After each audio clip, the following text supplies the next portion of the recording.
and by faith we can see it afar. For the Father waits over the way to prepare us a dwelling place there. In the sweet by and by, we shall meet on that beautiful shore. In the sweet by and by, we shall meet on that beautiful shore. We shall sing on that beautiful shore the melodious songs of the blessed, and our spirits shall sorrow no more. Not a sigh for the blessing of rest. To our bountiful Father above, we will offer our tribute of praise for the glorious gift of His love and the blessings that hallow our days. In the sweet by and by, we shall meet on that beautiful shore. In the sweet by and by, we shall meet on that beautiful shore. We shall meet in the sweet by and by. In the sweet by and by.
Magandang gabi po, isang mapagpalang gabi para sa ating lahat. Muli ay wini-welcome po natin ang bawat isa na kasama natin dito sa ating bahay-sambahan, maging ang ating mga kasama sa live streaming. Welcome po sa Jesus Christ Baptist Church. Patuloy na tayo'y nagpapasalamat, nagpupuri sa Panginoon at nawa ay ang ating pagsamba ngayong gabing ito ay Kanyang kasihan at lahat ng ating mga bagay na gagawin ay maging mabangong samyo sa Kanya at ito'y maging kaaya-aya sa ating Panginoon. Bilang pagpapatuloy po sa ating pananambahan ngayong gabing ito, ay umpisahan po natin sa ating panalangin. Hingin po natin muna ang habag, awa ng Panginoon na sa ating pagsamba ay maluwalhati natin siya.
Dakila naming Diyos, aming Ama, na makapangyarihan sa lahat, Panginoon, kami po'y nagpapasalamat sa iyo. Kinikilala namin, Panginoon, ang iyong soberanong makapangyarihan na kumikilos sa aming mga buhay sa araw-araw, Panginoon. O Diyos, nauunawaan po namin, kinikilala na kung hindi dahil sa biyaya mo, Panginoon, ay wala kami ng anumang mga bagay na meron po kami, Panginoon, sa araw-araw, maging ang buhay na aming natatamot pinahihiram mo, Panginoon, sa amin. O Diyos, salamat po sa araw-araw na paggawa mo, paggabay mo, pag-provide mo ng aming mga pangangailangan, ng kalakasan, ng katalinuhan, karunungan. Lahat ng ito, Panginoon, ay nagmumula sa iyo. Kaya tulungan mo kami, Panginoon, na magkaroon ng puso na mapagpasalamat sa iyo. Ng puso, Panginoon, na nakikita na ikaw ay palaging nasa likod ng lahat ng mga mabubuting bagay na ito na aming natatamot nararanasan sa araw-araw, Panginoon. O Diyos, salamat din po dahil sa kabila po ng mga kahirapan, mga problema, karamdaman, at anuman pang mga sirkumstansya na aming nararanasan sa araw-araw sa aming buhay. Salamat, Panginoon, dahil alam po namin na hawak mo sa iyong mga kamay ang lahat ng ito. At alam po namin, Panginoon, na ang lahat ng ito ay hinahayaan mo para sa ikabubuti ng iyong mga anak, tigit sa lahat para sa kaluwalhatian mo, Panginoon. O Diyos, sa aming pong pananambahan ngayong gabing ito, tulungan mo po kami, gabayan mo po kami, Panginoon. Ngayong banal na Espiritu ang gumawa, kumilos, Panginoon, sa amin, na maibigay po namin, maiahayag namin sa aming pagsamba, sa aming papuri, kung gaano kadakila ang tunay sa aming buhay, Panginoon. Tulungan mo po kami na aming papuri ay maging mabangong samyo sa iyong harapan, maging karapat-dapat ito sa iyo, O Diyos. Bagamat kami ay hindi karapat-dapat, pero salamat sa biyaya mo na nagkaroon kami ng pribilehiyo na humarap sa iyong trono ng biyaya, purihin ka at magsambahin ka ang iyong dakilang pangalan, Panginoon. Gabayan mo po kami, ikaw ang maluwalhati sa gabing ito. Ito po ang aming samot dalangin sa matamis at makapangyarihang pangalan ng aming Panginoong Yesus. Amen at amen. Maaari po tayo magsiupo para po sa ating pag-aawitan. Ay, magsitayo, sorry. Magsitayo po tayong lahat para po sa ating pag-aawitan.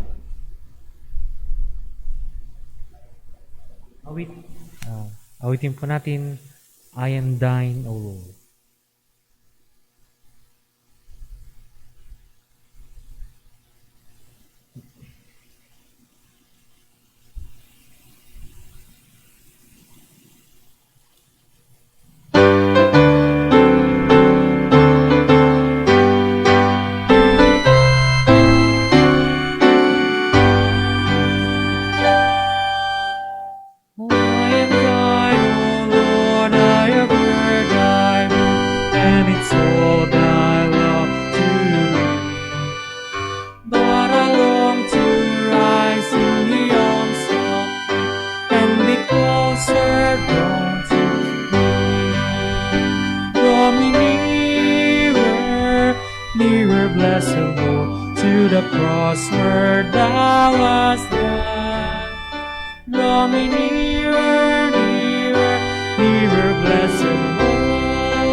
across the narrow sea. There are hearts of joy that I may not reach till I rest in peace with thee.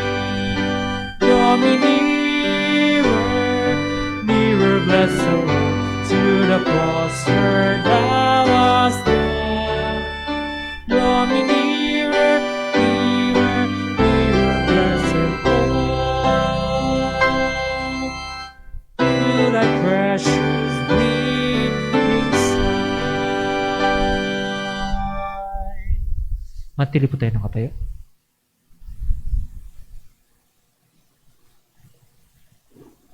Amen. Para po sa pagbasa ng salita ng Panginoon, sabay-sabay po natin basahin.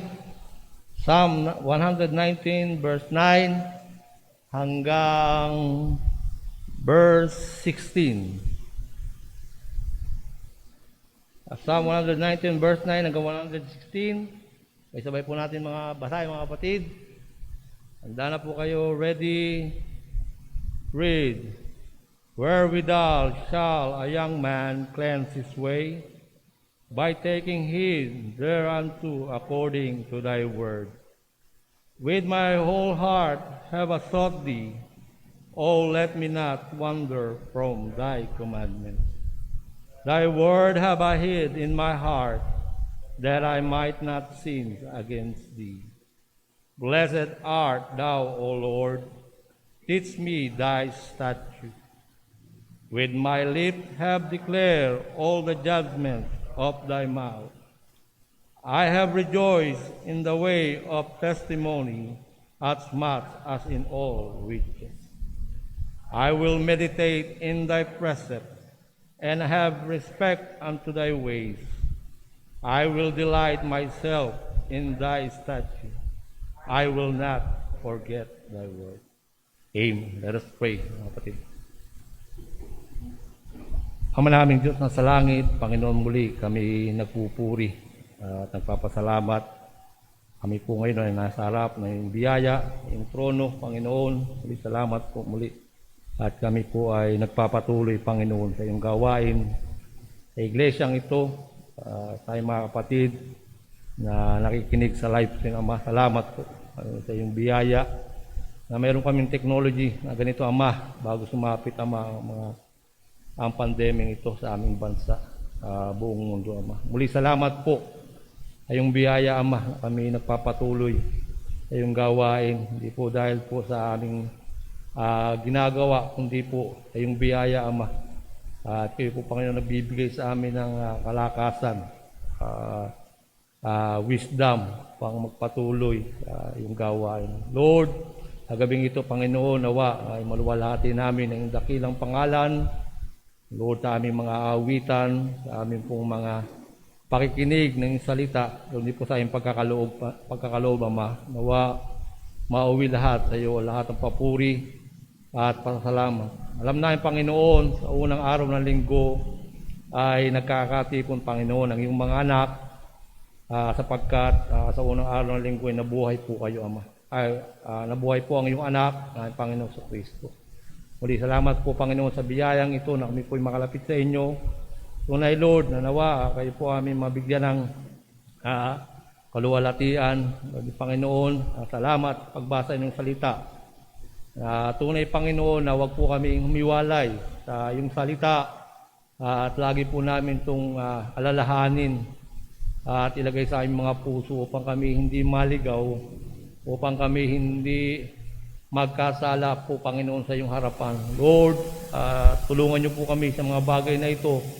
Nawa ay kami nasain namin ang iyong salita, Ama, na higit pa, Panginoon, sa ginto o anumang bagay, Panginoon. Tunay, dito po kami, dito nakatungtong, Panginoon, ay panampalataya kung paano, Panginoon, ay sinabi mo sa iyong salita na kami may buhay ng walang hanggan sa pamamagitan ng iyong anak, ay Panginoong Kristo. Lord, salamat po sa biyayang ito. Tunay na wala po kami magagawa, Ama, kundi sa pamamagitan nito kami po ay maliligtas. At kung wala po ito ay kapahamakan, Panginoon, ang nasa amin, Panginoon, kundi puot ng iyong, ang puot niyo po ay mananatili sa amin. Wala po kami sa pananampalataya, Ama. Muli, salamat sa iyong salita, Ama. Aming pinagbulay-bulayan, Ama. Hindi po sa araw-araw namin na buhay, ay paalala niyo po ito sa amin. At nawa ay magpalakas sa aming sarili, ang iyong salita, magpatuloy, Panginoon, sa aming pananampalataya sa inyo. Ganoon din, Panginoon, sa pagkapatuloy, Ama, patuloy itong dalangin ang aming pastor na si Brother Paul. Tulungan niyo po siya at ang kanyang buong pamilya, Sister Jonah, kundi po, Panginoon, si Timmy. Alam namin, Panginoon, hindi madali ang kanilang pinagdadaanan, Lord. Alam ko na mga bagay na ito, Panginoon, ay lalo pang maglalapit sa inyo ang aming pastor na ito, Panginoon. Na tunay, ang katawang ito, Panginoon, ay mahina. Alam namin, Panginoon, madaling dapuan ang sakit, Panginoon. At alam namin kung saan patungo, Panginoon, ang mga bagay na ito. Lord, dalangin ko, higit dito, Panginoon, alam namin, may pag-asa kami sa kabilang buhay, Ama. Muli, salamat sa pag-asang ito. Tunay, kung sa pag-asang sa mundo lang nito, Ama, ay talagang, Panginoon, napaka-miserable ang aming buhay kung dito lang po kami umaasa. Lord, tulungan niyo po, Panginoon, kami. Anawa ay tumingin kami, hindi sa buhay na ito, hindi sa kabila, kung nasaan po kayo, Ama. Muli, thank you po sa lahat ng ito. At kayo po may taas, Panginoon, sa aming pag-aaral. Tulungan niyo po ang aming tagapagsalita, Brother Daryl. Bigyan niyo po siya, Panginoon, ng wisdom, Panginoon, nagmumula sa inyo, Ama. Muli, salamat po sa iyong biyaya na panahong ito. Wala aming pastor, ay meron po kaming isang kapatid na yung pong dinala sa dakong ito upang makatuwang, Panginoon, sa iyong gawain. Muli, sa iyo lahat ng papuri at pasalamat, kayo po ang maluwalhati. So, ang samot dalangin, sa pangalan po ng iyong bugtong na anak, aming Panginoong Kristo. Amen.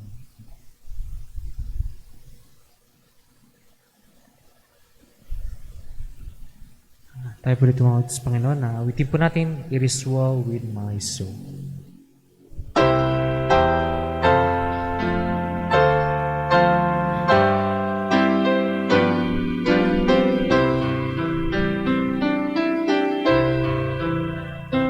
When peace like a river attended my when sorrows like sea billows roll,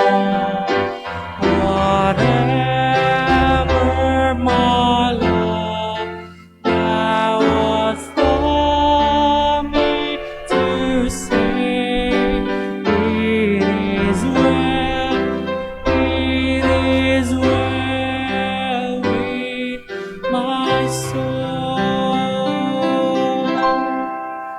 It is well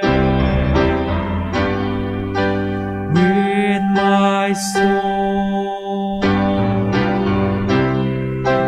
It is well with my soul.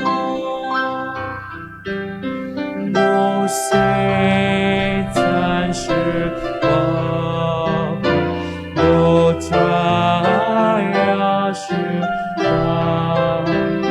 Let these blessed assurance control that Christ has regard and my helpless estate, and hath shed his own blood for my soul. It is well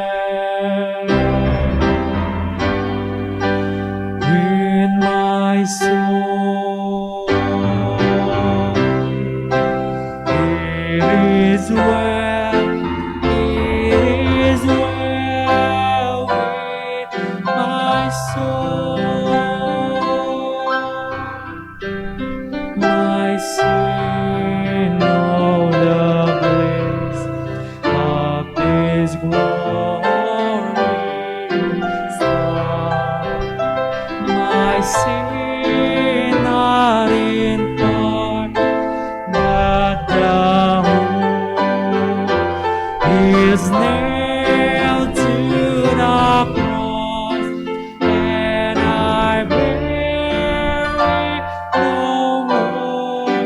Praise the Lord, praise the Lord, oh my soul. It is well with my soul.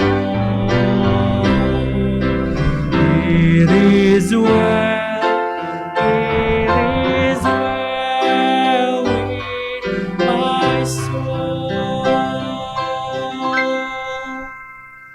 And Lord, is the day when the face shall be sung.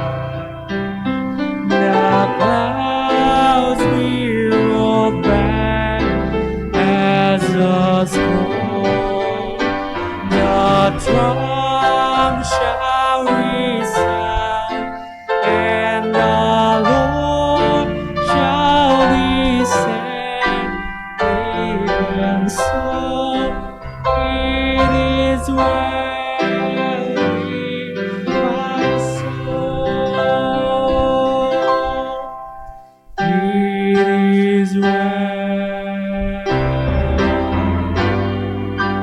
with my soul. It is well, it is well with my soul.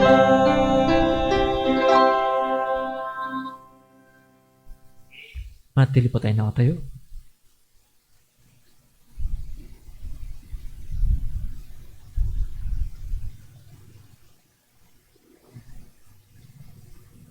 Para po sa ating pagbibigayan ay pagkakaloob, basahin po natin ang ating talata para sa ating pagkakaloob. 2 Corinthians chapter 9 verses 6 hanggang verse number 8.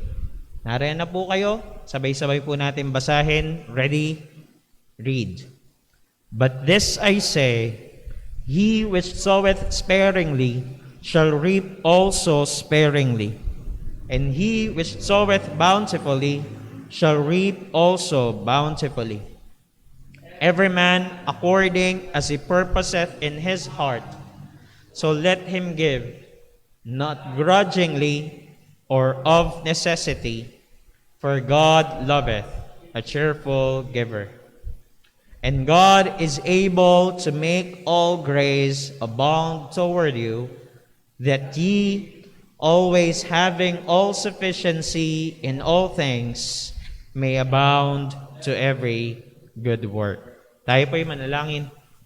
Dakila naming Diyos sa aming Ama na makapangyarihan sa lahat, Panginoon. Kami patuloy na nagpapasalamat sa iyo, Panginoon. Nagpupuri sa iyo, O Diyos, sa kabutihan na ginagawa mo sa amin pong mga buhay sa araw-araw, Panginoon. Tunay nga, O Diyos, na napakaraming bagay ang dapat naming ipagpasalamat sa iyo, Panginoon. Kung amin itong bibilangin, ay kulang ang aming buhay, ang buong buhay, Panginoon, para sa lahat ng kabutihan na ginagawa mo.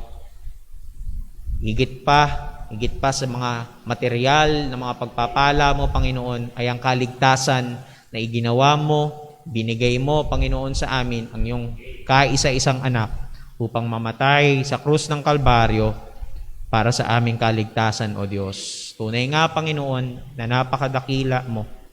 Tulungan mo kami, O Diyos, na sa aming pagkakaloob ngayong oras na ito, ay maibigay namin, Panginoon, yung bagay na nagmumula sa aming mga puso, na ito'y punong-puno ng kagalakan at pasasalamat, Panginoon, sa iyo.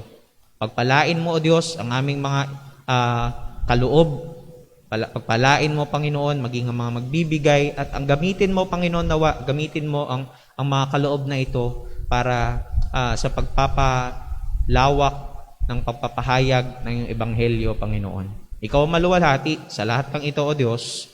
Ito po ang aming samot dalangin sa matamis at makapangyarihang pangalan ng aming Panginoong Yesus. Amen at amen.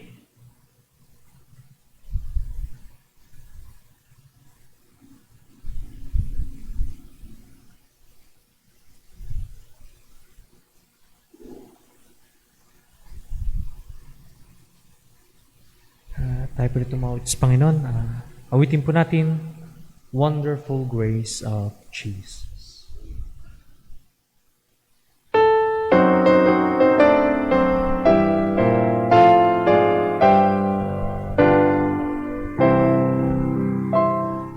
Wonderful grace of Jesus, greater than all my sin.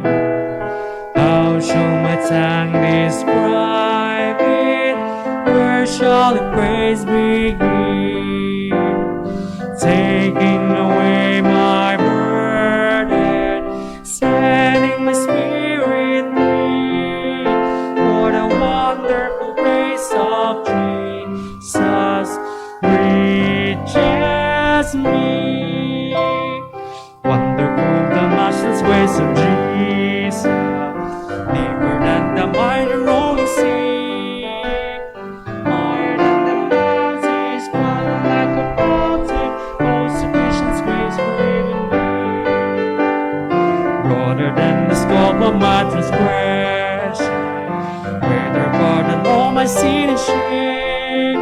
Oh, magnify the precious name of Jesus, praise His name. Wonderful grace of Jesus, reaching to all of me. By it I have been pardoned, saved to the uttermost.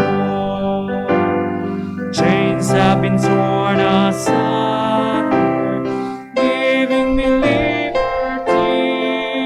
For the wonderful grace of Jesus reaches me.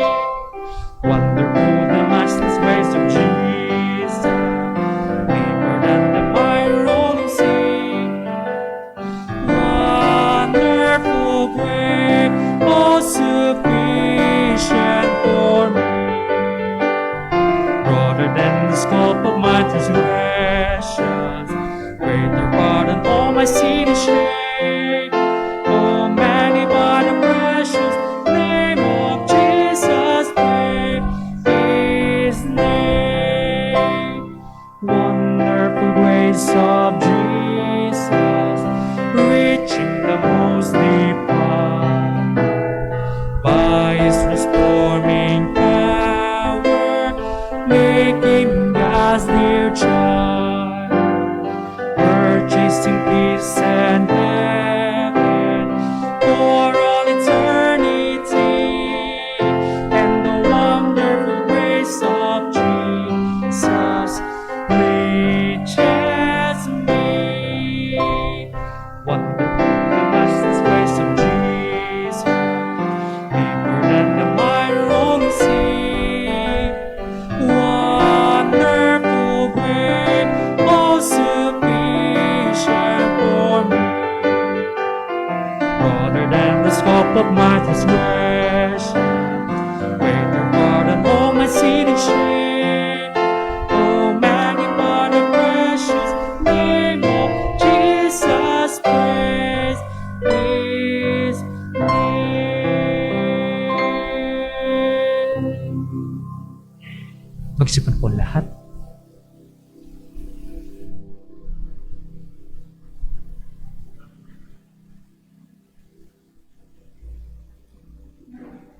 Magandang gabi po muli sa ating lahat. Tayo po'y nagpapasalamat sa Panginoon, nagpupuri sa Kanya na pinagkakalooban po tayo ng pagkakataon. Salamat din po sa simbahan ng Jesus Christ Baptist Church sa pagkakataon na magamit ng Panginoon bilang instrumento na maipahayag ang Kanyang mga salita. Lubos po tayo nagpapasalamat sa Panginoon sa bagay na iyan. At Patuloy po nating isama sa ating mga panalangin ang ating mga kapatiran na dumaraan sa ilang mga pagsubok ngayong mga oras na ito, karamdaman, ang lahat ng 'yan. Pero isang bagay na meron tayong mga mananampalataya ay meron tayong kapanatagan sa Panginoon na siyang may hawak ng lahat ng ito. Kaya sa kabila ng ito, sa kabila ng lahat, napakagulo ng mga nangyayari. Of course, alam natin na isa sa mga tinamaan nitong pandemya, sila Brother Paul, kanilang pamilya, at ilang pa nating mga kapatiran. Pero actually, nitong mga nakaraang mga linggong ito, ay marami sa mga kakilala namin ni Brother Paul sa circle namin, ilang mga kapastoran, ilang din mga kaibigan ay kung hindi man tinamaan ay kinuha ng Panginoon dahil na rin dito sa pandemyang ito. Kaya patuloy nating ipanalangin, hindi lang syempre of course panalangin natin ang mga kapatiran natin dito sa simbahan ng JCBC, pero patuloy nating ipanalangin pa yung iba pang mga kapatiran pa, mga mananampalataya sa ibang mga simbahan, dahil lahat tayo ay apektado nitong pandemyang ito. Kaya kahit sa pananalangin ay makasama natin sila o makasama nila tayo, dahil kailangan po talaga natin ng panalangin ng isa't isa, dahil itong virus na ito hindi biro, lalo palakas ng palakas, patindi ng patindi, at ang mahirap niyan, hindi mo nakikita. Hindi mo nakikita kung nasaan, hindi mo kilala kung sino ang meron, pwede kasing carrier ang isa sa atin pero walang sintomas na lumalabas, hindi natin nalalaman. 'Di ba? Pwedeng asymptomatic lamang. Pero salamat sa Panginoon, purihin pa rin ang Panginoon, dahil alam natin ang lahat ng ito ay parte ng kanyang perpektong plano at perpektong kalooban para sa ating lahat.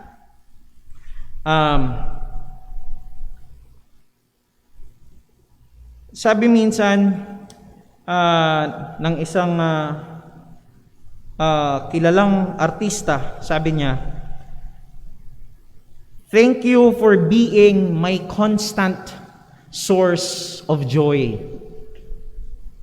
Salamat na patuloy na ikaw ang pinagmumulan ng aking kagalakan.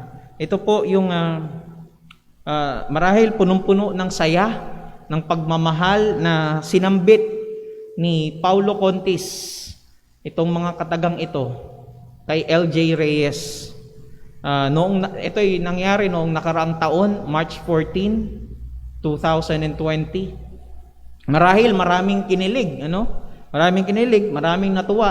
Lalo yung kasama ng post na ito, ng caption na ito ay isang picture na nagpapakita na silang dalawa ay masaya, nakakakilig na picture.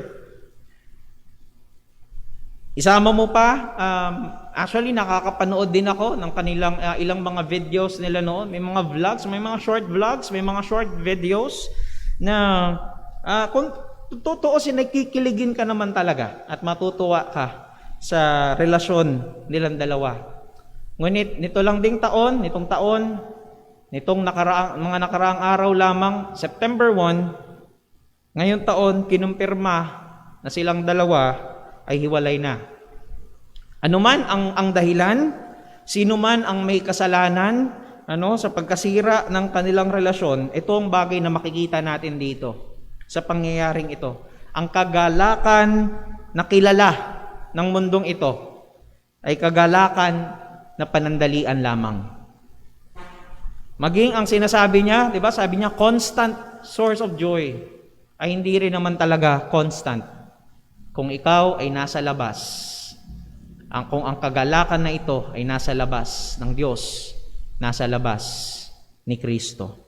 Pag-aralan po natin ngayong gabing ito, the marks of true happiness. Ang mga tanda ng totoong kagalakan. Tayo po yung lahat ay buksan po natin ang ating mga Biblia sa Matthew chapter 5. Matthew chapter 5. Maaari po tayong tumayong lahat para po sa pagbasa ng salita ng Diyos. Matthew chapter 5. Babasahin po natin from verse number 1 hanggang verse number 11. Verse number 1 hanggang verse number 11. Kung nandyan na po kayo, ay sundan nyo po ng iyong mga mata. Basahin ko po Matthew chapter 5, verses 1 hanggang verse number 11. And seeing the multitudes, he went up into a mountain, and when he was set, his disciples came unto him, and he opened his mouth and taught them, saying, Blessed are the poor in spirit, for theirs is the kingdom of heaven. Blessed are they that mourn, for they shall be comforted. Blessed are the meek, for they shall inherit the earth. Blessed are they which do hunger and thirst after righteousness, for they shall be filled. Blessed are the merciful, for they shall obtain mercy. Blessed are the pure in heart, for they shall see God. Blessed are the peacemakers, for they shall be called the children of God. Blessed are they which are persecuted for righteousness' sake, for theirs is the kingdom of heaven. Verse number 11. Blessed are ye, when men shall revile you and persecute you, and shall say all manner of evil against you falsely, for my sake. Tayo po ay sumaglit na manalangin. Dakila naming Diyos, aming Ama na makapangyarihan sa lahat, Panginoon.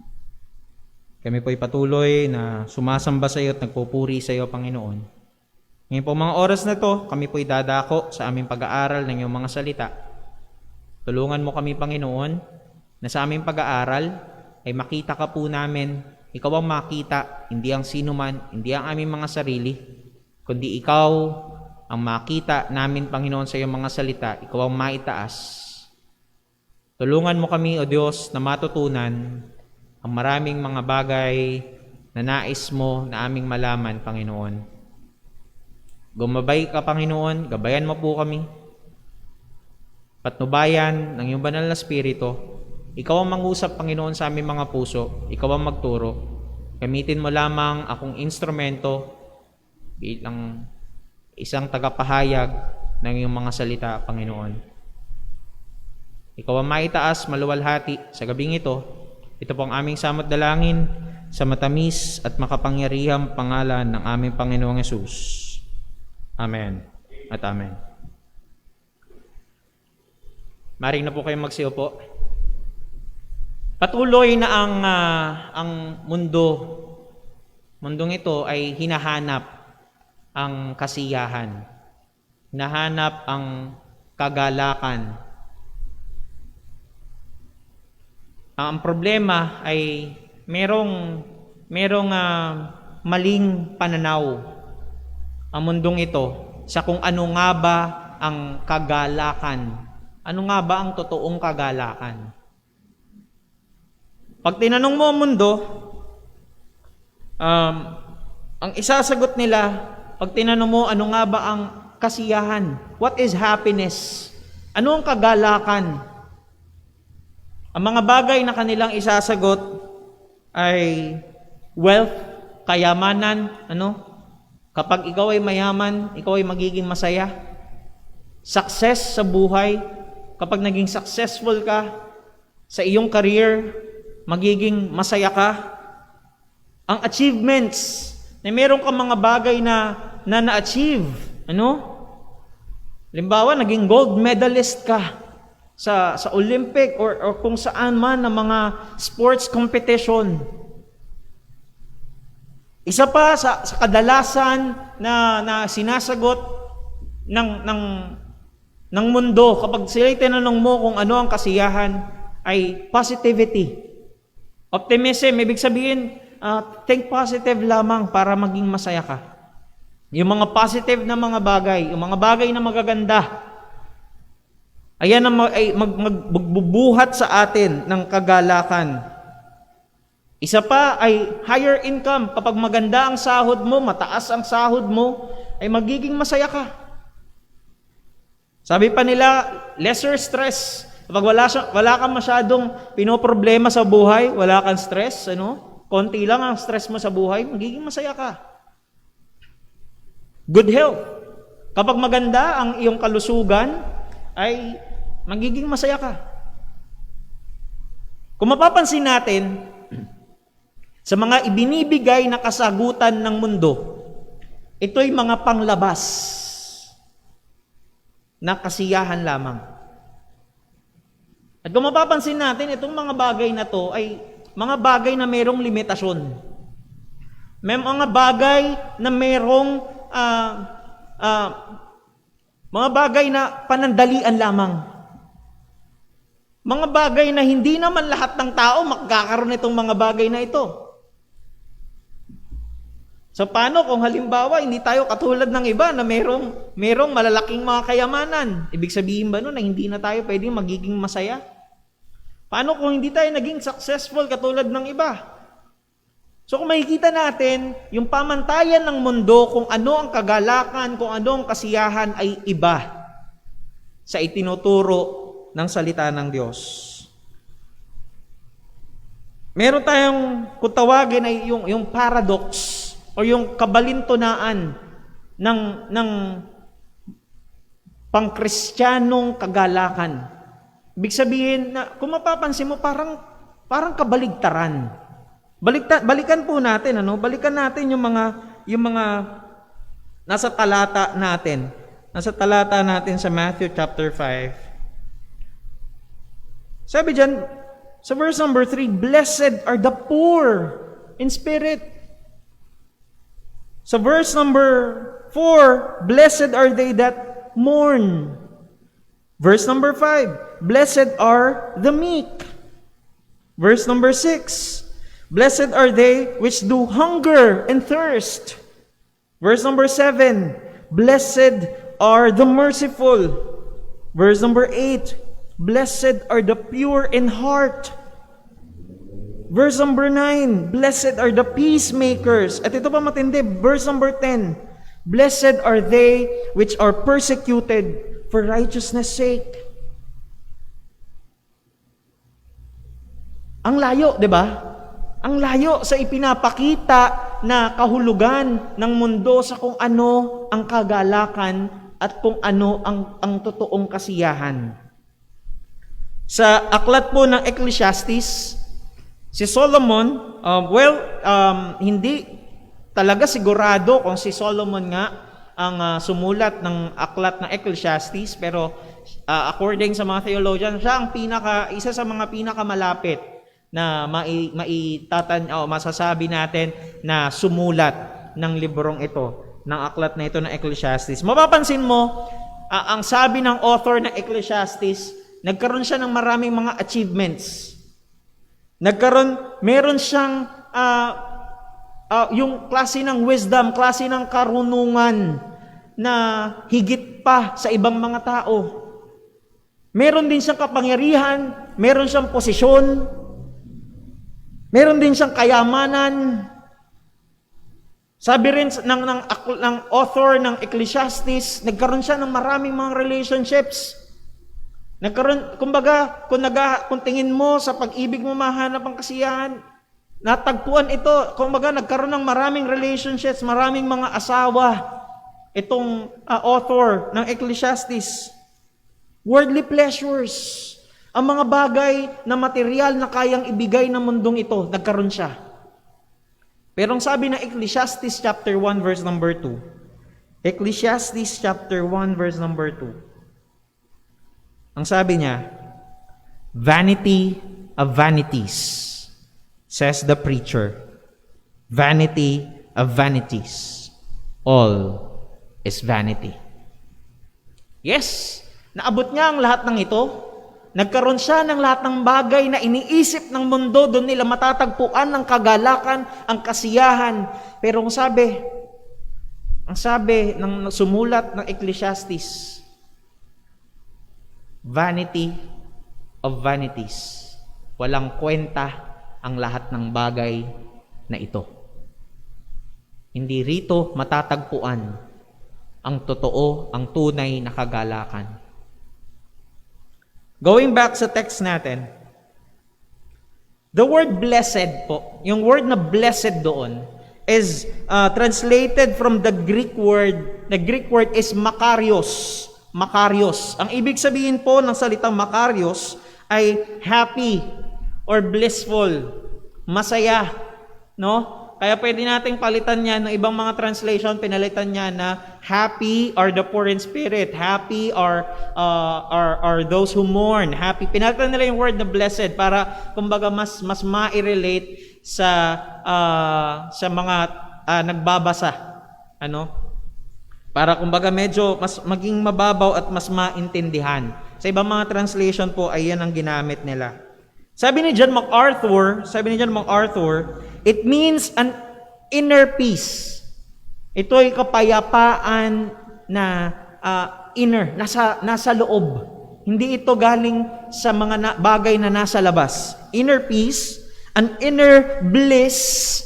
Ito'y kagalakan na nagmumula rin sa loob. An inner happiness, an inward joy that is not produced by circumstance. Ibig sabihin, hindi ito nagmumula o nanggagaling sa anumang mga bagay na nangyayari sa buhay natin. Hindi ito galing sa mga bagay na nasa labas. Sabi pa niya, nor is it affected. Hindi ito naaapektuhan ng mga bagay na nangyayari sa paligid natin. It is a state of happiness, a state of well-being in which God desires His children to live. Ito ay estado na ang gusto ng Diyos na maging parte ng buhay ng kanyang mga anak. Ngayon, tignan lang po natin, Tignan lang natin kung paano ginagamit itong word na ito, ang salitang ito na blessed, o sa ilang mga talata sa salita ng Diyos. Una, ito'y ginagamit in describing the character of God. Para i-describe ang katangian ng Diyos. Tignan po natin, Genesis chapter 14, verse number 20. Genesis chapter 14, verse number 20, meron doon nabanggit na sabi dyan, Genesis 14, verse 20, and blessed be the Most High God. And blessed be the Most High God. Ito'y tumutukoy sa Diyos. Itong blessed na to, blessedness in describing the character of God. 1 Samuel chapter 25 verse 32. 1 Samuel 25 verse 32, sabi doon, blessed be the Lord, the God of Israel. Ng 1 Samuel 25:32, blessed be the Lord, the God of Israel. Hindi lang po yan, ang sabi ng Ezra chapter 7, verse number 27. Ezra chapter 7, verse number 27. Still, patungkol pa rin po sa Diyos, itong verse na ito, Ezra chapter 7, 27. Ang sabi po ng Biblia, blessed be the Lord, the God of our fathers. And in Psalm chapter 66, Psalm 66 verse number 20, ang sabi po ng Biblia, blessed be God. Blessed be God. And in 1 Timothy chapter 1 verse number 11, 1 Timothy chapter 1 verse number 11,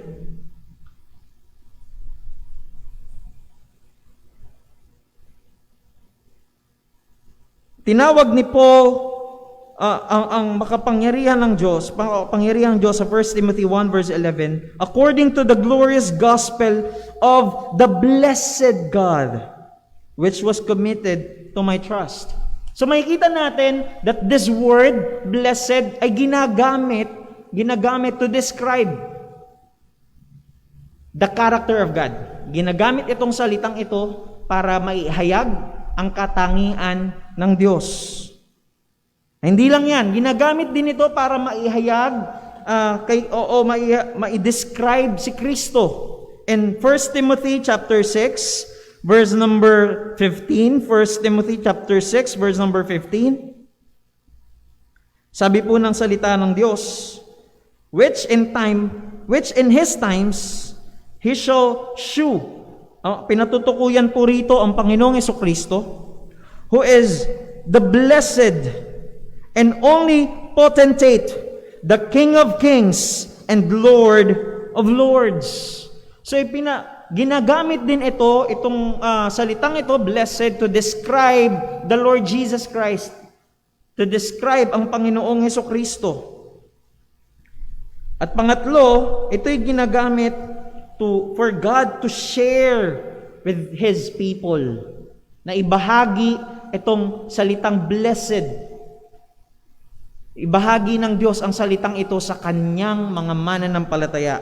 2 Peter chapter 1 verse number 4. 2 Peter chapter 1 verse number 4. Sabi po ng Biblia, whereby are given unto us exceeding great and precious promises, that by these ye might be, ano po sabi dyan? Ye might be partakers of the divine nature. Partakers of the divine nature. Tayo yung maging kabahagi. At isa sa mga ibinabahagi dito sa atin ng Panginoon ay itong katangian na ito na pinag-uusapan natin ngayon. Yung blessed. Yung blessed. Having escaped the corruption that is in the world through lust.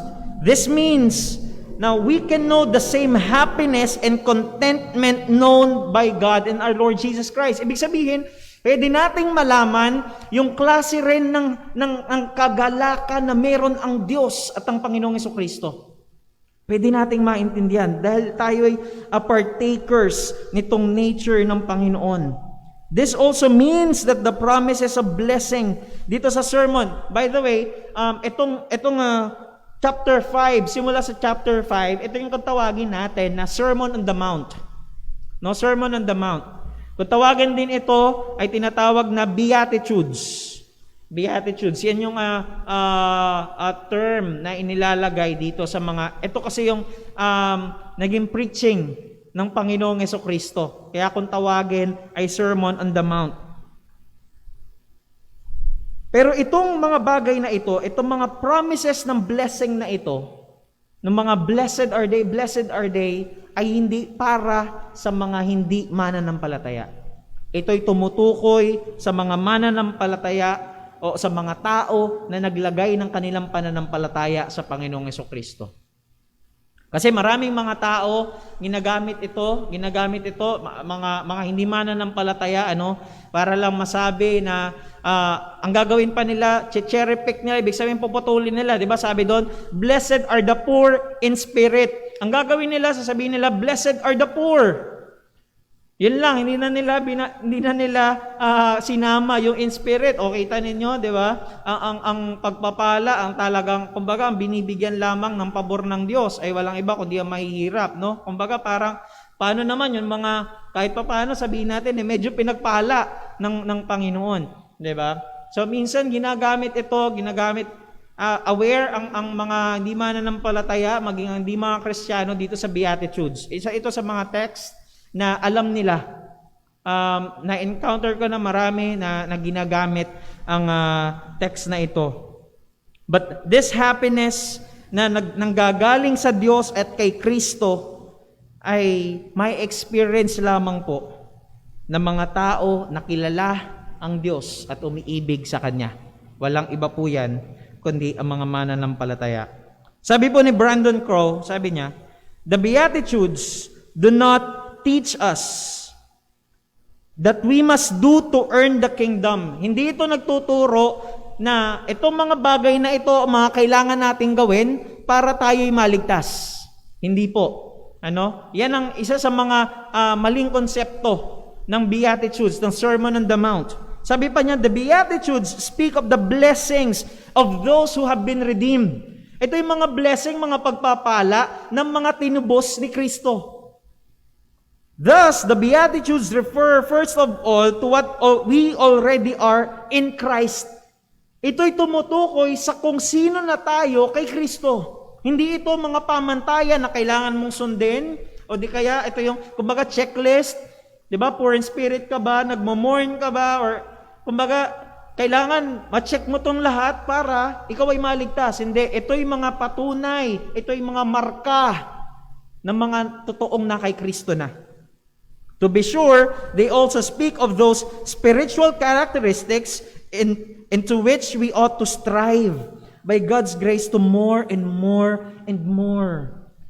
Na itong mga bagay na ito ang dapat dinidesire nating mga mananampalataya. Later on, iisa-isahin po natin ito. Ito yung dapat na ginagawa natin, na ninanais ng puso natin, na gawin natin o magkaroon tayo more and more and more. Isa-isahin po natin, isa-isahin natin. Sa verse number 3, sabi po dyan, Blessed are the poor in spirit. Blessed are the poor in spirit. Ito pong poor in spirit na ito, ibig sabihin po nito ay spiritually bankrupt. Ano po yung term na bankrupt, di ba? Yung, kumbaga sa isang business, kapag ka siya'y nag-declare na siya'y bankrupt na, ibig sabihin, nalugi na. Wala nang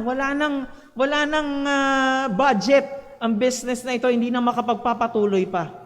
So when we say na we spiritually bankrupt, itong pagiging poor in spirit, ibig sabihin nakikita ng taong ito sa kanyang sarili na wala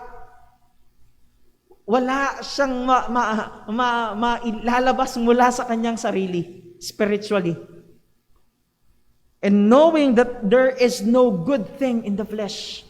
Walang kabutihan, walang katuwiran na nagmumula dito sa ating laman dahil sa ating kasalanan.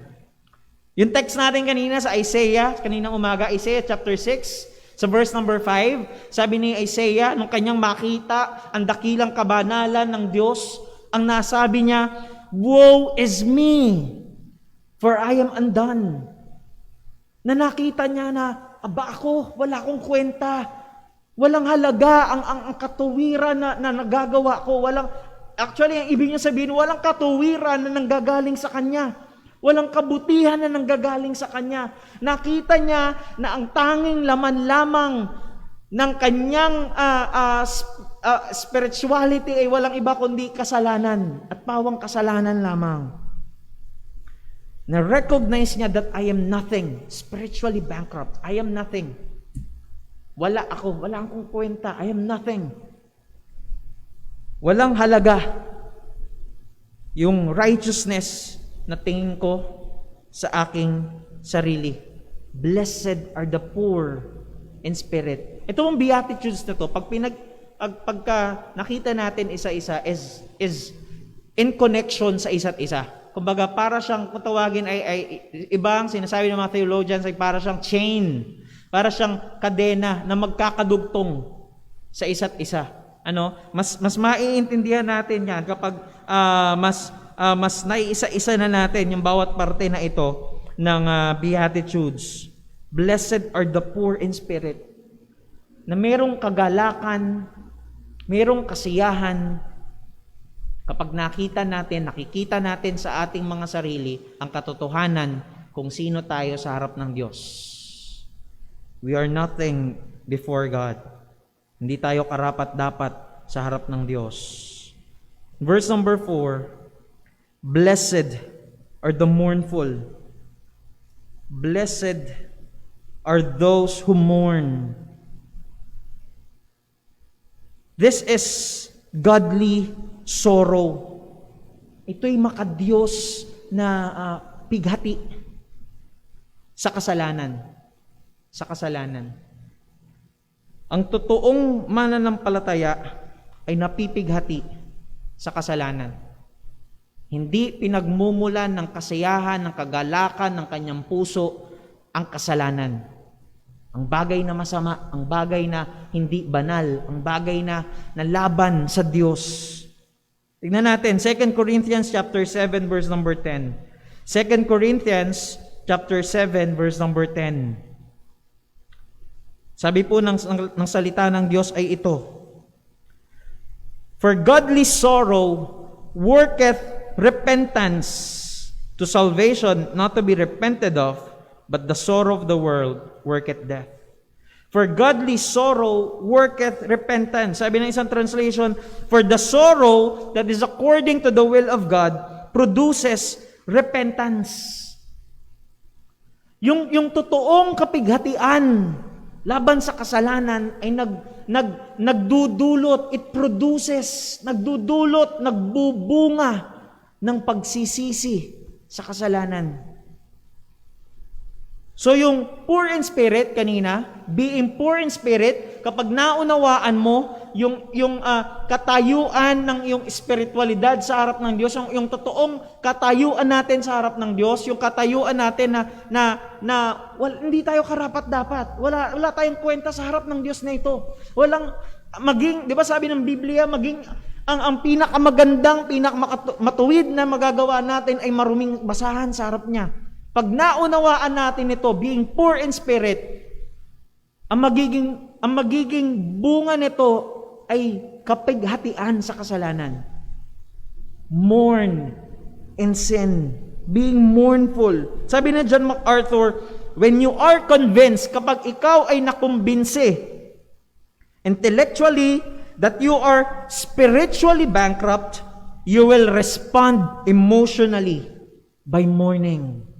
Kapag naunawaan natin, naintindihan natin yung ating katayuan sa harap ng Diyos, that we are spiritually bankrupt, ang magiging response nito ay emotional mourning. Emotionally, respond emotionally by mourning. Na hindi magdudulot sa iyo ng kasiyahan ang kasalanan. Yung pagkakagamit po ng sorrow dito, ng word na sorrow dito, ay katulad ng isang matinding pagkalungkot o pagdadalamhati dahil sa pagkamatay ng isang mahal sa buhay. Mabigat.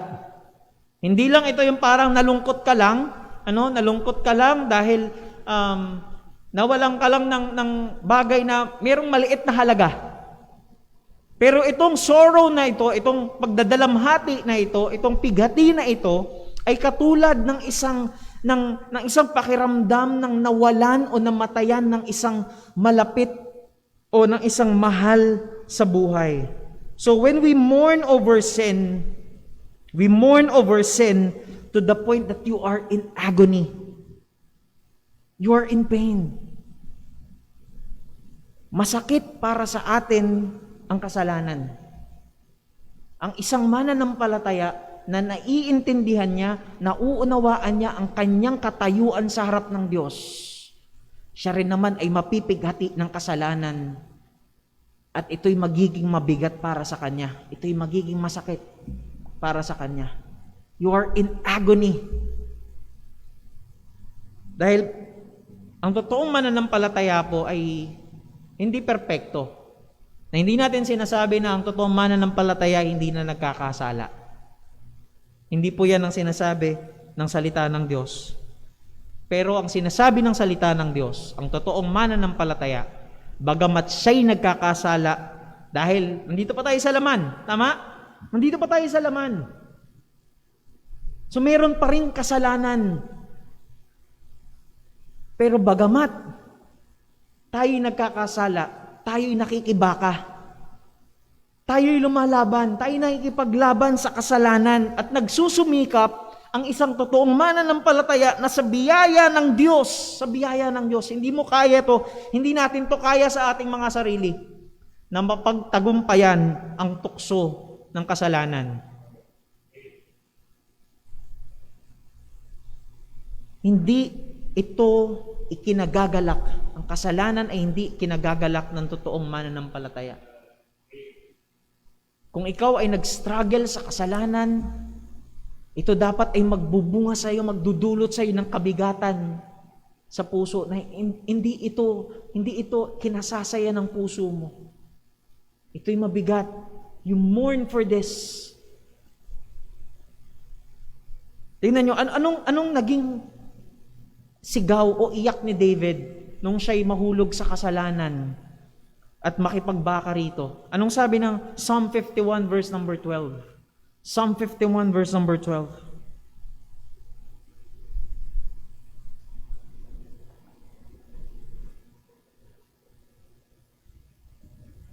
Psalm 51 verse number 12, ang sabi po ng salita ng Diyos ay ito: Restore unto me the joy of thy salvation.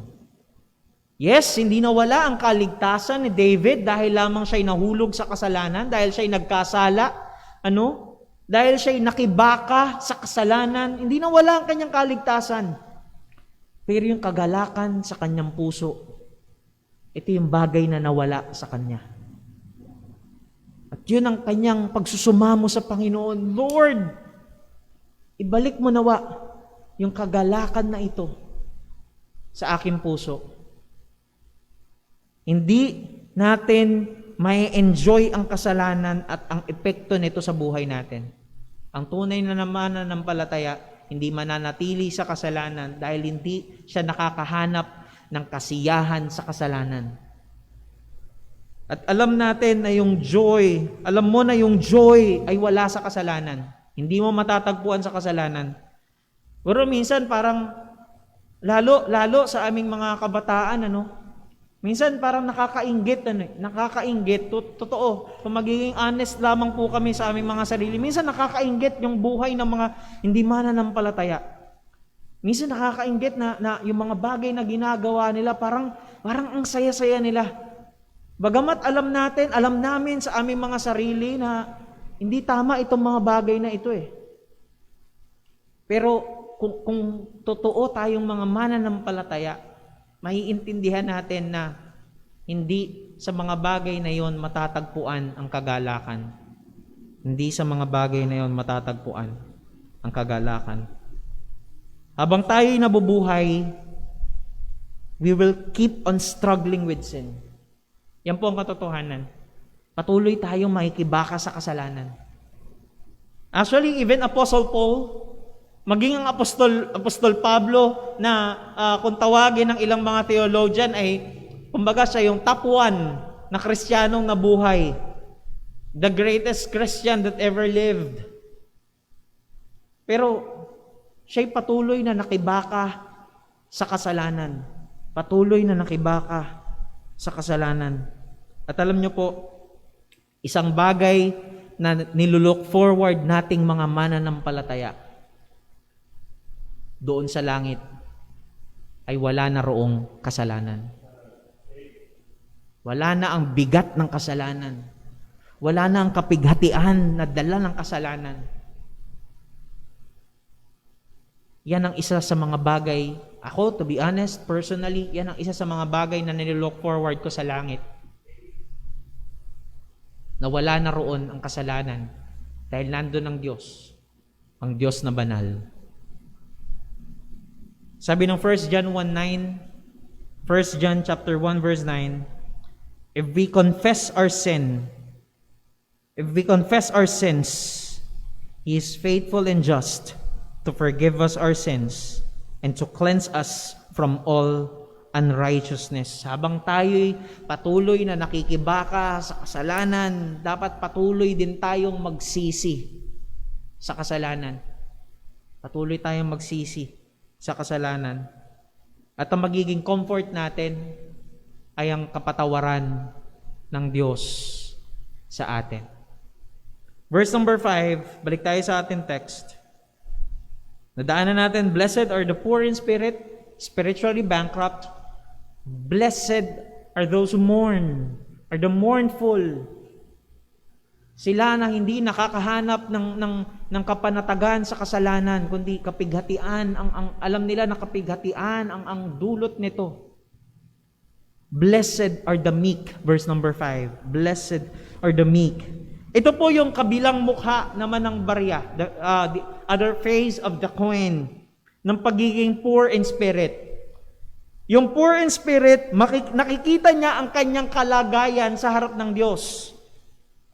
That we are nothing. Wala tayo. Hindi tayo karapat-dapat sa harap ng Diyos na ito. Ito naman pong meekness sa verse number 5 ay nakikita niya ang kadakilaan ng Diyos.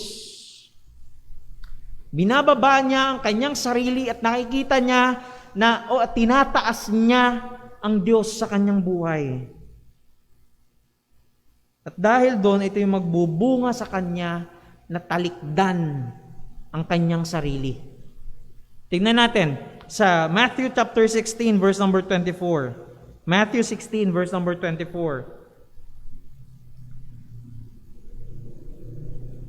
Matthew chapter 16 verse number 24, ang sabi po ng salita ng Diyos ay ito. Then said Jesus unto his disciples, if any man will come after me, ang sabi po ng salita ng Diyos, let him deny himself and take up his cross and follow me. At ang sabi pa po ng 1 Corinthians 15 verse number 31 sa dulo na lang, sabi doon, I die daily. Ako'y namamatay araw-araw. Saan yun? Paano siya namamatay araw-araw? Of course, alam natin na hindi ito yung physical na kamatayan, kundi ito'y patuloy siyang namamatay sa kanyang sarili. Dahil kung tayo mga mananampalataya, tayo susunod sa mga gusto ng sarili natin, tayo'y patuloy na mabubuhay sa kasalanan. Kaya ang sinasabi ng Biblia kanina sa Matthew chapter 16 verse number 24, if any man will come after me, kung sino ang mga taong gustong sumunod sa akin, let him deny himself, talikdan niya ang kanyang sarili. Siya'y mamatay sa sarili. Bakit po? Kasi ang mundong ito ang gusto nila palagi nakatuon sa sarili. Nature ng tao ang pagiging self-centered. Isa sa mga patunay niyan, siguro, sa social media, no, sa Facebook. Halimbawa po, merong post na group picture. May nakita ka na group picture. Ang unang-una mong hahanapin ay sino? Sarili mo, di ba? Titignan mo, yung sarili mo, nasan ako dyan? Ay, ang pangit ko dyan, hindi maganda kuha ko. Baka i-message mo pa, burahin mo tong picture na to. Kasi hindi ako maayos eh. Syempre, yung nag-post, ang ganda niya doon, kaya sinama niya yung picture, di ba? May kita mo ang tao ay naturally self-centered. Doon pa lang sa maliit na bagay pa lang na yon, ilustrasyon pa lang na yon, sa picture ng group picture, ang hanapin mo, baka nga kung wala ka sa picture na yon, i-next mo na di ba? I-next mo, tapos hanapin mo ulit kung saan yung picture, nakasama ka ulit. Di ba? Naturally self-centered ang tao. Ibig sabihin, nakatuon siya sa kanyang sarili. Self-righteous. Ibig sabihin, naturally ang tao, hindi niya tinatanggap talaga na nagkakamali siya.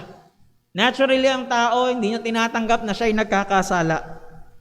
Ang sinasabi ng mundo, nakabase ang iyong halaga sa kung paano mo inaalagaan ang iyong sarili. Mas mahal mo ang sarili mo, mas mataas ang halaga mo. Pero ang sinasabi ng Biblia, ang halaga natin ay na kay Kristo. Without Christ, we are nothing. We are worthless. Kung wala si Kristo sa buhay natin, tayo'y walang kwenta, tayo'y walang halaga. Kahit gaano mo pataasin ang sarili mo, maging successful ka, payamanin mo ang sarili mo, hindi ko sinasabing masama ang mga bagay na ito, Pero kahit gawin mo ang lahat ng mga bagay na yan, achievement na yan, pero kung wala si Kristo sa iyong buhay, we are nothing. We are worthless. Wala tayong halaga. Kung titingin lang tayo sa ating sarili, hindi ka makakita ng halaga. Dahil ang halaga natin bilang mga mananampalataya ay na kay Kristo lamang. Na kay Kristo. Kaya ang panawagan ng salita ng Diyos sa atin ay i-empty. Kumbaga, itapon mo, i-empty mo. Ubusin mo ang laman ng iyong sarili. Ubusin mo yung pananaw na lahat ay nakatuon sa iyo. To deny yourself, talikdan mo ang iyong sarili. Na hindi ka mag-focus sa iyong sarili lamang. To deny ourselves and to die to ourselves. Tayo'y mamatay sa ating mga sarili.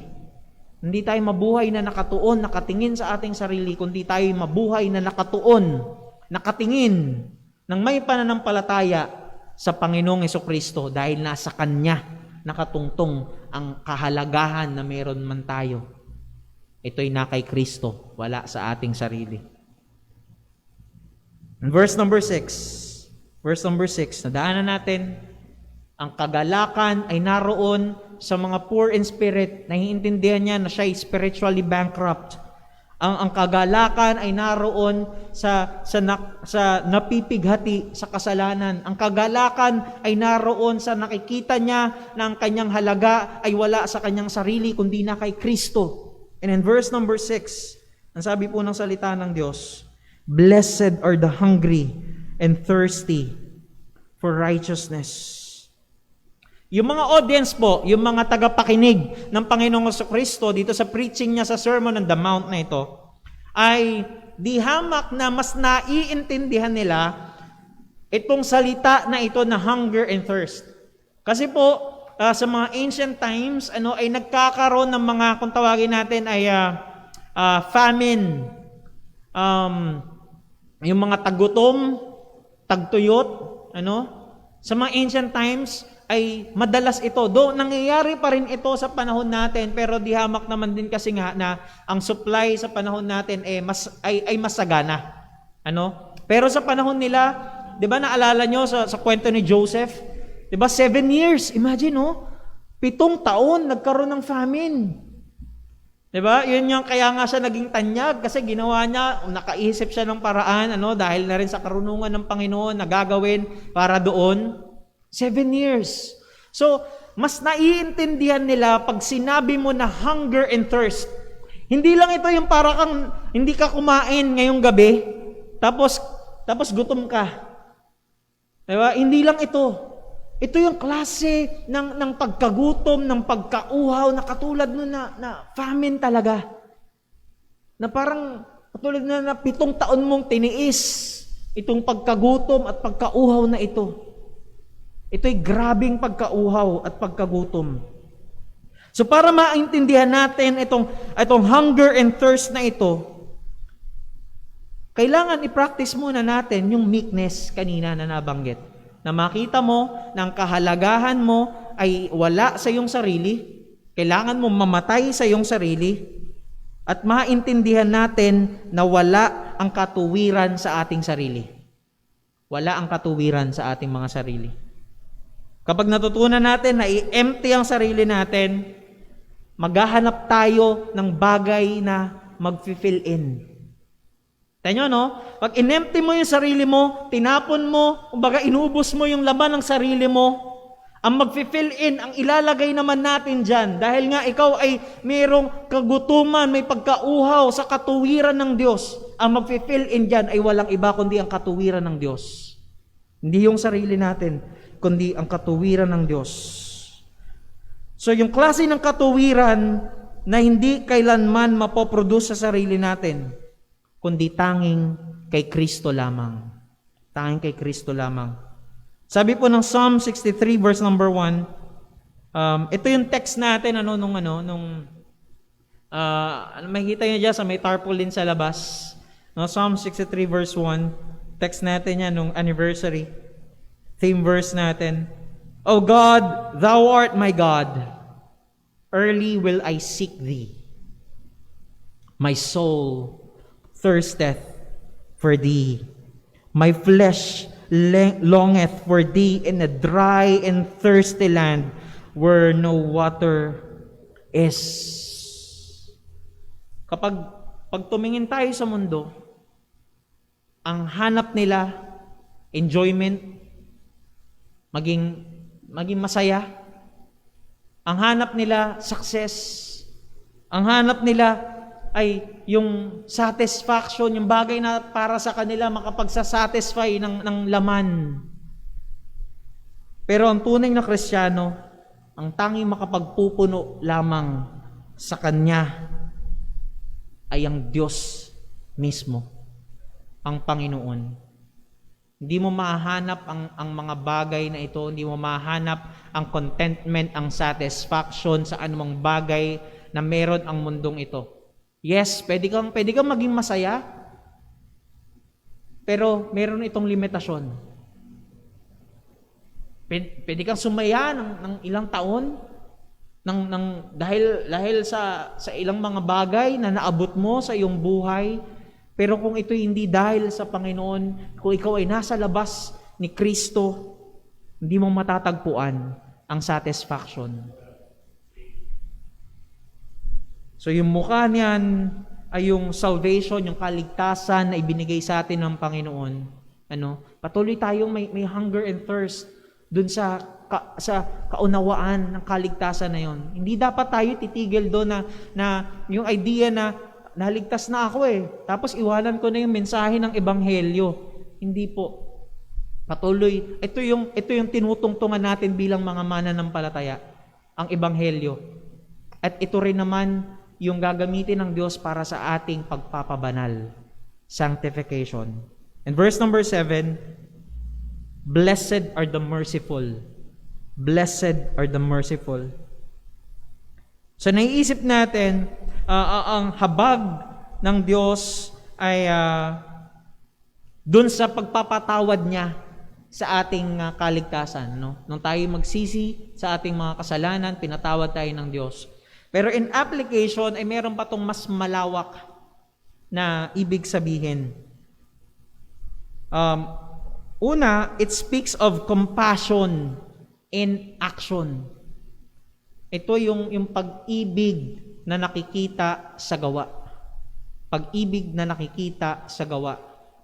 Pangalawa, it goes beyond merely feeling compassion or sympathy. Hindi lang ito yung parang nakaramdam ka lang, na naawa ka sa tao, nakaramdam ka lang, na nahabag ka dito sa taong ito o sa ibang mga tao. Diba? O di kaya nakisimpatya ka sa kanyang nararamdaman, no? Hindi ito feeling lamang. It is, number 3, it is doing something good to anyone who has a need. Ibig sabihin, it is in action. It is love in action. Na nakikita mo ang pangangailangan ng iba at ikaw ay gumagawa ng naaayon dito. Verse number 8, blessed are the pure in heart. Blessed are the pure in heart. May kadilisayan ang puso. Nung marinig ito ng mga audience ni Kristo, ikinagulat nila tong lahat. Nung marinig nila to, ay marahil hindi nila matanggap. Alam niyo po kung bakit? Dahil lang tinuturo ng Judaism, ng kapanahunan nila. Actually, pagka tumalon na nga tayo sa susunod na chapter, sa chapter number 6, ipinakita ng Diyos ang katotohanan ng outward holiness na pinapractice ng mga Pariseyo. Na dapat, ang kanilang ideya ng kabanalan, ng pagiging pure in heart, ng kabanalan, ay dapat gawin mo to, legalism, gawin mo to, no, bawal yung ganito, bawal yung ganyang bagay. They are legalists. At dapat nakikita ng iba ang kabanalan sa iyo. Na ang pamantayan ng kabanalan mo ay hindi nakikita ng Diyos sa iyo, kundi ang nakikita ng tao. Outward holiness. Ito nagiging pamantayan nila ng kabanalan. Kaya nga sabi ko kanina, yung mga Pharisees and Sadducees sa chapter 6, alam niyo ginagawa nila? Diba? Pag nananalangin sila, sinisigurado nila na mayroong taong nakakakita. Sinisigurado nila na mayroong mga taong nakaririnig. Kapag tutulong sila sa ibang tao, ang sabi sa chapter 6, when they give alms to the poor, kapag tutulong sila, sinisigurado nila na mayroong makakakita. Dahil nga ang kabanalan para sa kanila ay nasa pamantayan na nakikita ng tao at hindi sa pamantayan na nakikita ng Diyos. At even yung kanilang pag-ayuno, pagpa-fasting, ay dapat nakikita rin ng Diyos. And actually, maging ang kanilang pagbibigay ay dapat nakikita rin ng tao.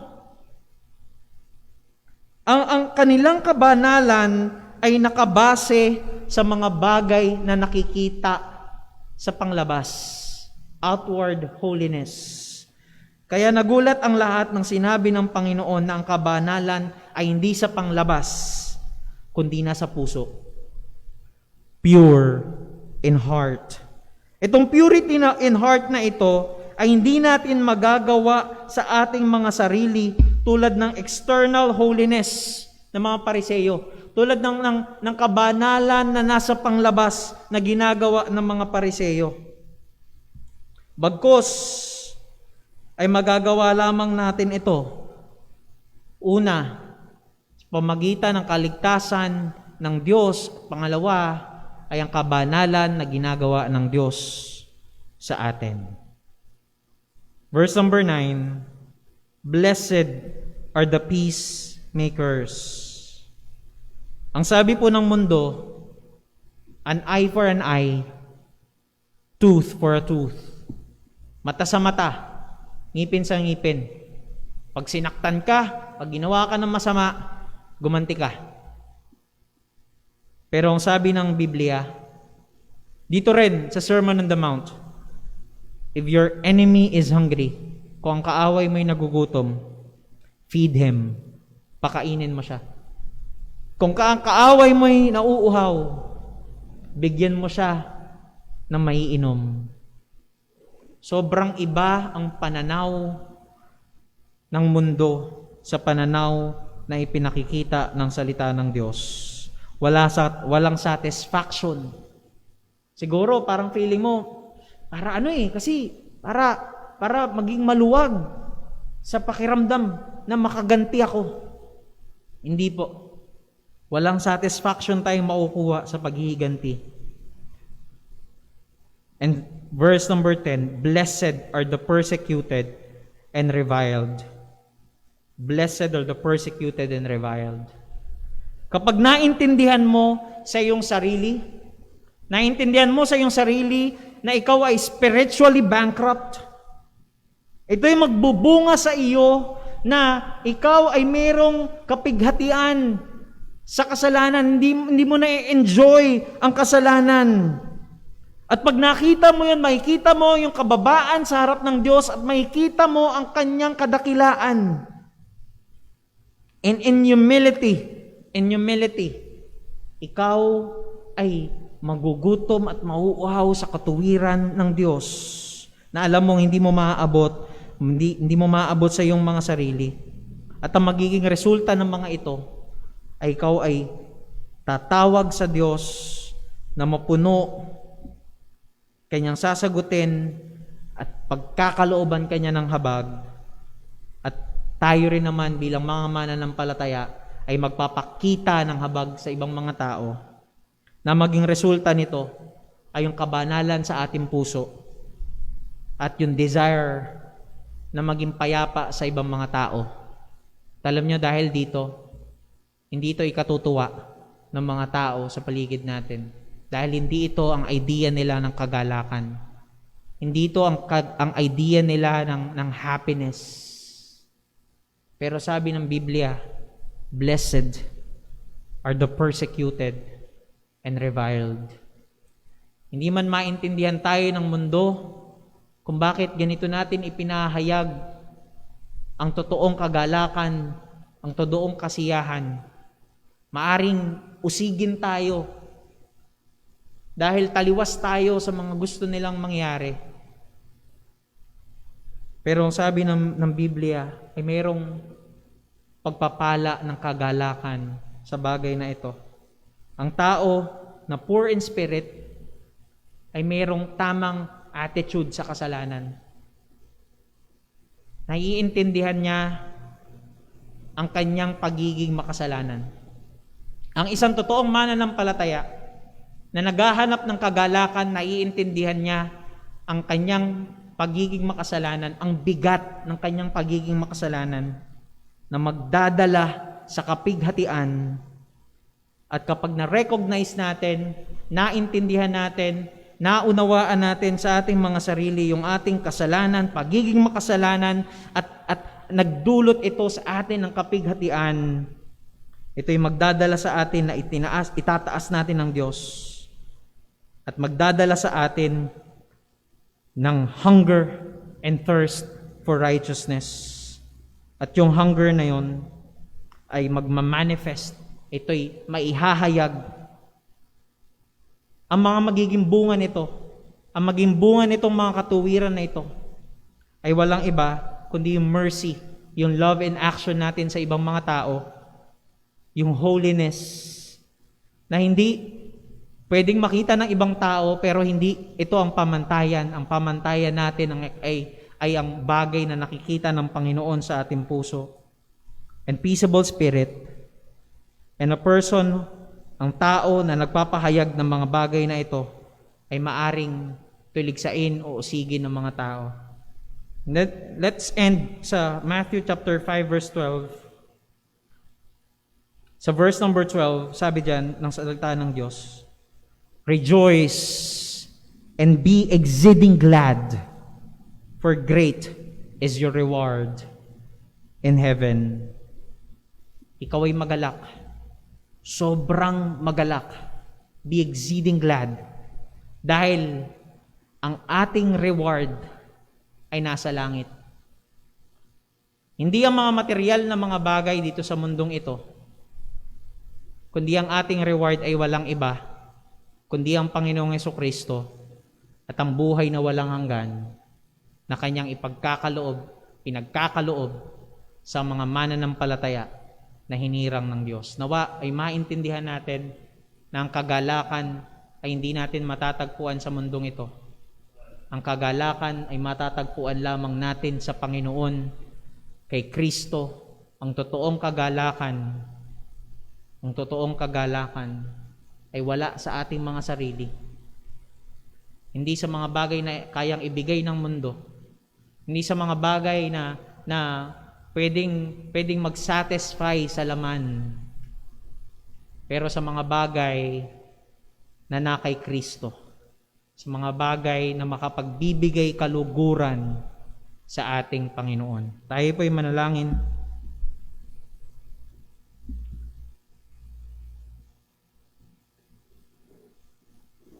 Dakila naming Diyos, aming Ama, makapangyarihan sa lahat, Panginoon.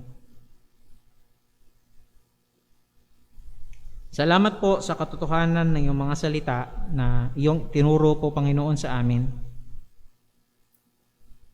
Na sa aming paghahanap ng kasiyahan, ng kagalakan, tulungan mo kami, Panginoon, na hindi namin matagpuan ng mga ito sa mga bagay na inihahain ng mundo. Kundi tulungan mo kami, Panginoon, bilang iyong mga anak, na hanapin ang totoong kagalakan sa iyo at sa iyong mga salita, Panginoon. Lord, salamat po sa katotohanan na ang kagalakan ay hindi ayon sa mga bagay na temporary lamang sa mundong ito. Salamat dahil ang kagalakan ay hindi sa mga bagay na panandalian lamang, kundi ang totoong kagalakan, ang totoong kasiyahan ay nakatungtong kay Kristo at sa Diyos na walang hanggan. Salamat dahil ang kagalakan na yon, ang totoong kagalakan na yon, kung aming matatagpuan, ay maging kagalakan din naman walang hanggan sa aming mga puso, Panginoon. O Diyos, tulungan mo po kami na i-desire ang mga bagay na ito more and more and more. Magkaroon kami ng kauhawan. Magkaroon kami ng pagkagutom sa iyo, Panginoon. Na ikaw ang hanapin namin, ikaw ang naisin namin, O Diyos, hindi ang aming mga sarili, Panginoon. Nawa maintindihan po namin, O Diyos, bilang mga anak mo, bilang mga mananampalataya, na nasa iyo lamang ang nasa iyo lamang ang kagalakan, Panginoon, matatagpuan. At tulungan mo kami, Panginoon, na hanapin ka sa araw-araw ng aming buhay, hindi ang aming mga sarili, kundi ikaw lamang, Panginoon. Salamat po sa iyong mga salita na iyong inihayag sa gabing ito, Panginoon. Maluwalhati ka, maitaas. Ito po ang aming samot dalangin sa matamis at makapangyarihang pangalan ng aming Panginoong Jesucristo. Amen. Amen. Tayo po'y magsitayo at awitin po natin ang ating pangwakas na awit.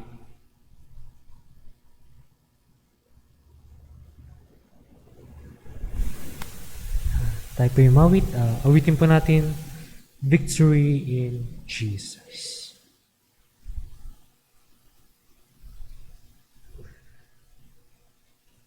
I heard an old story, how a Savior came from glory, how He gave His life on Calvary to save a wretch like me. I heard about His glory, of His precious blood atonement, and I repented of my sins and won the victory. Oh, victory in Jesus, my Savior forever. His Son me and bought me with His redeeming blood. He loved me ere I knew Him, and on His journey He plunged me to victory beneath the cleansing flood. I heard about a mansion He's built for me in glory, and I heard about the sweet smoke beyond the crystal sea, about the angels singing and the old redemption story, and the songs sing a sing the song of victory. Oh, victory in Jesus, my Savior forever. His Son me and molded me with His redeeming blood. He loved me ere I knew Him, and on His journey He plunged me to victory beneath the cleansing flood.